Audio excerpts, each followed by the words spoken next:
көпшілік қазір осы медитацияға әуестене бастады. Медитация жасауға дініміз қалай қарайды? Бисмиллахир-рахманир-рахим, альхамдулиллах. Алдымен медитацияға кішкене мәлімет беріп өтсем. Медитация дегеніміз латын тілінен аударғанда пікірлеу, терең ой жүгірту деген мағыналарды береді. Медитацияның негізін қалаушы Гаутама Будда деп айтылса да, оның түбі сонау Веда жазбаларына барып тірелер екен. Қазіргі таңда мұсылман елдерінде кейбір мұсылмандар оның тек миды тынықтыру техникасы екендігін, ешқандай дінге байланысы жоқтығын айтса да, шындығына келгенде медитация буддизм, индуизм, джайнизм діндерінен бастау алатындығы анық. Әсіресе медитация йоганың ажырамас іргелі негіздерінен. Тіпті медитация жасалу формасы да аталмыш діндерде көрсетілген күйінше орындалуын өзі оның шыққан тегін растайды. Мәселен, қазіргі таңда медитация буддизм мен индуизмде кеңінен танымал лотос немесе жартылай лотос қалыптарында отыру арқылы орындалып жүр.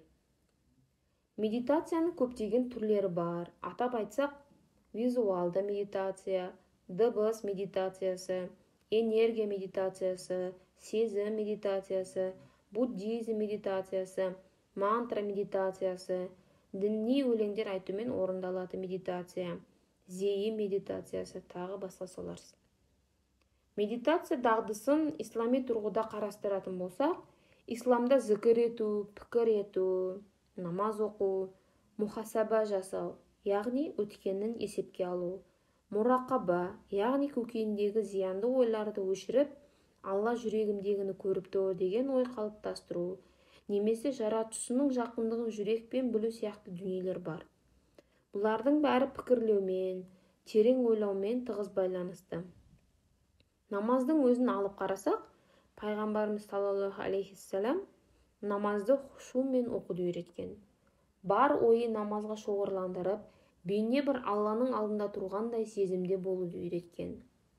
Енді медитацияны сөздік мағынада исламда бар десек те, іс жүзіне келгенде исламға қарама қайшы. Біріншіден, медитация буддизм, индуизм діндеріне, әсіресе йогада ғибадат ету тәсілінің бірі саналады. Исламда өзге діннің құлшылық түрін істеу күнә.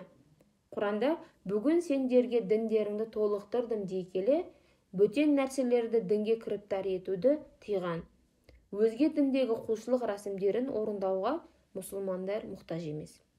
Екіншіден, Алла елшісі «Ман ташабаха би қаумен фахуа минхум» дейді. Яғни мағынасы кім бір қауымға ұқсаса, ол солардан деген. Медитация жасау буддизм, индуизм сияқты ахли ширк, яғни пұтқа табынатын, Аллаға серік қосушыларға еліктеу болып саналатындықтан, мұсылман адамға ондай нәрселерден ұзақ тұрғаны жөн. Мысалы, медитация жасарда лотос қалыбында отыру буддизм мен индуизмнің басты құдайы Шиваның отырыс қалыбы болып саналады. Үшіншіден, исламда зікір ету, пікір ету, өзін есепке алу, тағы басқа медитацияға ұқсас құлшылық түрлерін бәрі тікелей жаратушымен тығыз байланысты. Оның бәрі Аллаға деген иманның беріктігі үшін және үнемі Алланың бақылауындамыз, Алла бізді көріп тұр деген ихсан дәрежесіне жету үшін жасалады. Ал медитацияда болса, манта медитациясына мысалға, терең демалып, оң, наму, гуру, дев, намо деген мантра шумағы айтылады. Одан да өзге дұғалар айтылады. Кейбір медитация гүлді, айды, жұлдыздарды, күннің батуын, теңіз жағасы, тағы басқа табиғат құбылыстарын елестетеді. Басқа бір медитация әдісінде алдына бір шырақ жағып қойып, барлық назарын сол шырақтағы отқа шоғырландырады. Қорыта айтқанда, медитация әдісі қазақи салт-дәстүрге де, мұсылманшылыққа да жат, бөтен діндегілерден енген үрдіс. Сол себепті мұсылмандардың оны іс жүзінде асыруларына діни тұрғыда рұқсат жоқ. Каналымызды қолдап, лайк басып, комментария жазып, тіркеліп кетсеңіздер. Келесі шығарылымдарда сіздерді мазалап жүрген сұрақтарға жауап беруге тырысамыз. Сұрақтарыңыз болса, комментарияға қалдырып жазып кетулеріңізге болады.